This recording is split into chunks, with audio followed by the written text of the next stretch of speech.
కర్మ రిటర్న్స్ అంటుంటారు. అది కేటీఆర్ విషయంలో కూడా జరిగిందా అన్నట్లుగా లగచర్ల ఇష్యూతో తెలుస్తోంది. బీఆర్ఎస్ అధికారంలో ఉన్న సమయంలో గులాబీ శ్రేణులు చెలరేగిపోయారు. ప్రత్యేకించి 10 ఏళ్ల పాలనలో అప్పటి ప్రతిపక్ష నేతలను టార్గెట్ చేశారు. టీడీపీని శాశ్వతంగా తెలంగాణలో లేకుండా చూడాలని అప్పటి టీఆర్ఎస్ గట్టిగానే ప్రయత్నించింది.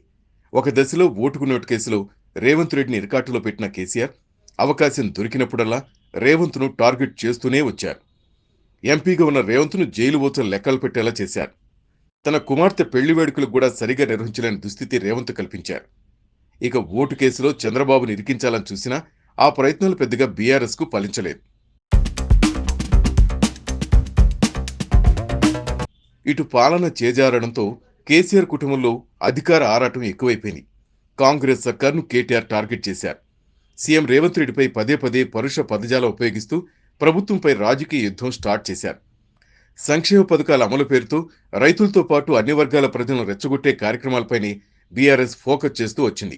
ఎందుకు చెప్తున్నా ఇదంతా నేపథ్యం మీకంటే, నిన్న కొడంగల్లో జరిగింది అదేదో కుట్రతోనో అదేదో కువారంతోనో ఇంకో దాంతోనో జరిగింది కాదు.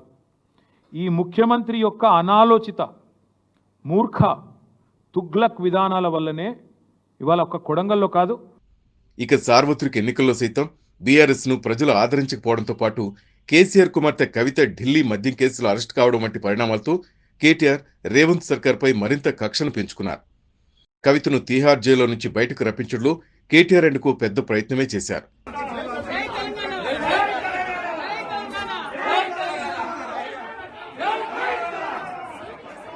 ఇవన్నీ చాలవన్నట్లుగా బీఆర్ఎస్ హయాంలో చోటు చేసుకున్న ఫోన్ ట్యాపింగ్, కాళేశ్వరం ప్రాజెక్టు అవకతవకలు బీఆర్ఎస్ కు పెద్ద ఇబ్బందిగా మారింది. ఇక వికారాబాద్ జిల్లాలో ఫార్మాసిటీ ఏర్పాటుకు రేవంత్ సర్కార్ నిర్ణయించింది.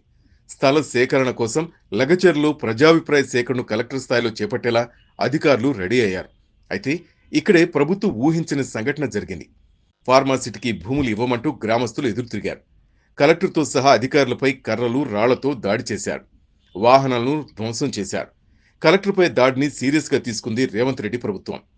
ప్రోత్సహించిన వాళ్లు, వారి వెనకున్న వారిపైన చర్యలు ఉంటాయని హెచ్చరించిన కొద్దిసేపటికే బీఆర్ఎస్ మాజీ ఎమ్మెల్యే పట్నం నరేందర్ రెడ్డిని పోలీసులు అరెస్ట్ చేశారు. అయితే సామాన్య రైతు ఏకంగా కలెక్టర్పై దాడి చేయటం ఏంటని పోలీసులు కూపీలాగారు. బీఆర్ఎస్ చెందిన ఓ చోటా నాయకుడు ఈ ఇష్యూలో ఇన్వాల్వ్ అయ్యాడని పోలీసులు గుర్తించారు. ఘటనకు ముందు నుంచే దాడికి పాల్పడ్డ కీలక వ్యక్తుల్లో ఒకరు బీఆర్ఎస్ మాజీ ఎమ్మెల్యే పట్నం నరేందర్ రెడ్డితో ఫోన్లో సంభాషించినట్లు పోలీసుల విచారణలో తేలింది.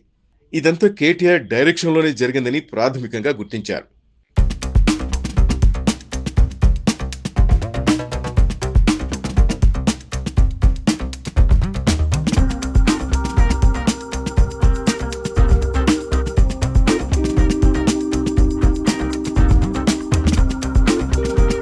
మరో 4 ఏళ్ల పాటు కాంగ్రెస్ అధికారంలో ఉంటుందని తెలిసినా రేవంత్ సర్కార్తో తాడోపేడో తేల్చుకోవాలని బీఆర్ఎస్ డిసైడ్ అయ్యిందా అన్నట్లుగా లగచర్ల ఇష్యూతో తెలుస్తోంది.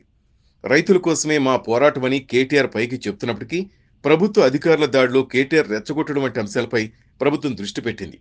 పట్నం నరేందర్తో కేటీఆర్ మాట్లాడిన ఆడియో క్లిప్పులను పోలీసులు నిశితంగా పరిశీలిస్తున్నారు.